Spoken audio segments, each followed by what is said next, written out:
this name, the Count, who had hitherto saluted everyone with courtesy, but at the same time with coldness and formality, stepped a pace forward, and a slight tinge of red colored his pale cheeks. "You wear the uniform of the new French conquerors, monsieur," said he. "It is a handsome uniform." No one could have said what caused the Count's voice to vibrate so deeply, and what made his eye flash, which was in general so clear, lustrous, and limpid when he pleased. "You have never seen our Africans, Count?" said Albert. "Never," replied the Count, who was by this time perfectly master of himself again. "Well, beneath this uniform beats one of the bravest and noblest hearts in the whole army." "Oh, Monsieur de Morcerf," interrupted Morrel. "Let me go on, Captain. And we have just heard," continued Albert, "of a new deed of his, and so heroic a one, that, although I have seen him today for the first time, I request you to allow me to introduce him as my friend." At these words it was still possible to observe in Monte Cristo the concentrated look, changing color, and slight trembling of the eyelid that show emotion. "Ah, you have a noble heart," said the Count. "So much the better."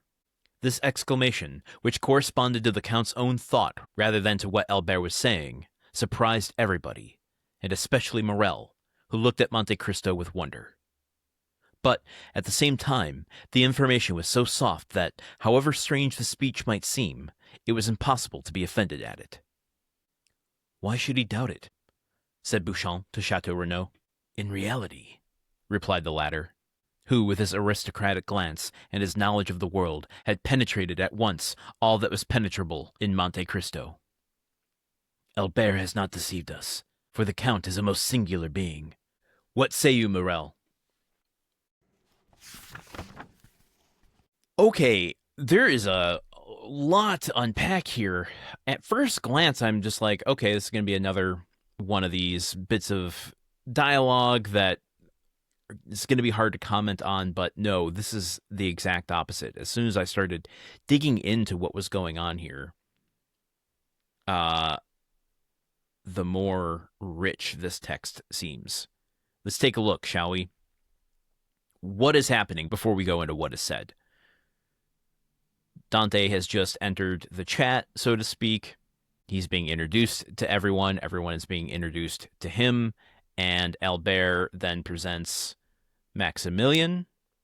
Maximilian gives Dante a pause. And the other gentlemen around the room notice the effect that it's having, I think. I think that's what's going on. Let me start with a kind of superficial question here. As we end with Beauchamp and Château Renaud kind of exchanging words to one another, Château Renaud says, "Albert has not deceived us, for the Count is a most singular being." Have we seen, really evidence of that? Like, why would these gentlemen think so? Is it... I don't know. To me, that feels like a bit of a stretch on Dumas' part, where really Dante has just kind of entered the room, apologized for being 2 seconds late, and then was taken aback when he sees Maximilian. What makes that so singular about him? I guess just is it indicating at the air at which he holds himself? If so, I don't know that Dumas goes to such great lengths to really impress upon these men. We're just kind of supposed to take it at face value. But the more interesting thing are 4 little words in this passage. Albert is introducing Maximilian. When we ended yesterday's passage with Albert saying the name Monsieur Maximilian Morrel, Captain of Spahis, we start today by saying, at this name, the Count stepped a pace forward, and a slight tinge of red colored his pale cheeks. So he's clearly having a little internal reaction to seeing Morrel.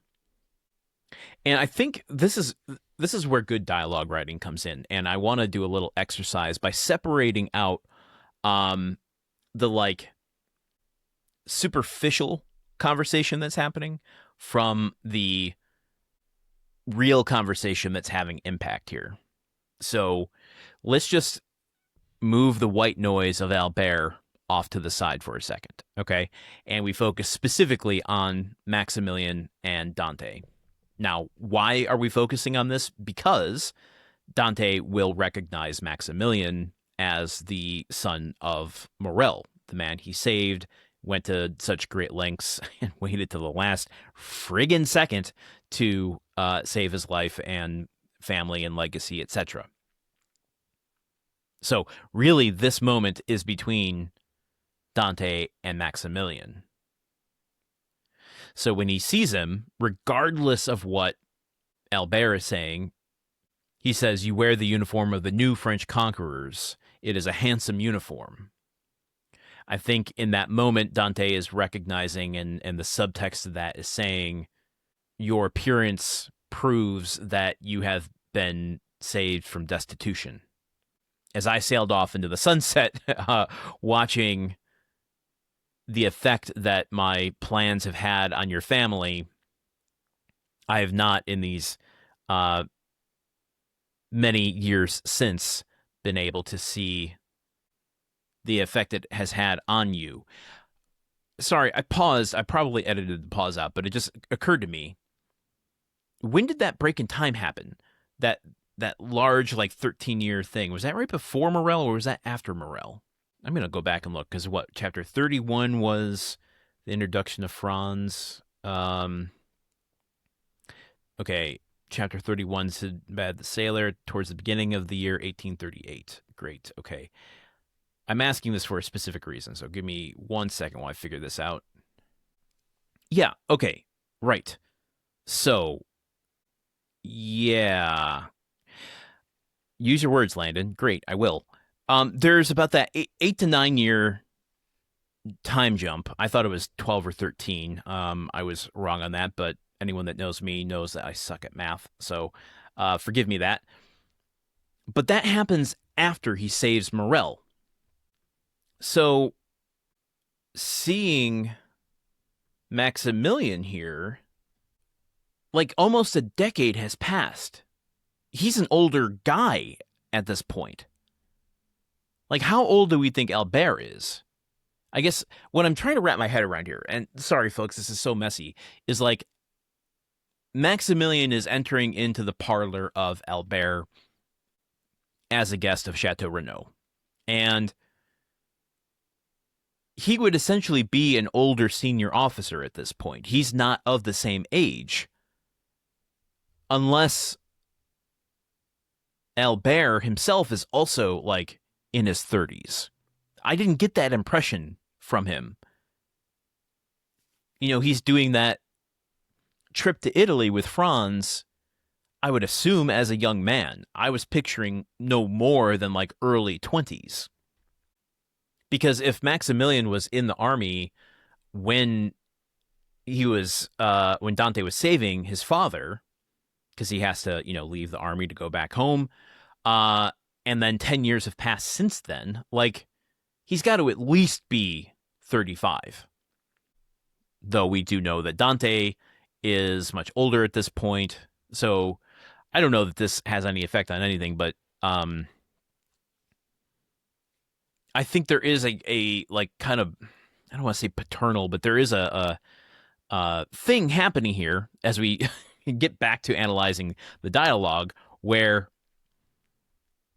when he says, "You wear the uniform of the new French conquerors, Monsieur, it is a handsome uniform," he's not just complimenting the uniform, right? He's marking the passage of time and the good fortune and opportunity that's been allowed to Maximilian from Dante's actions.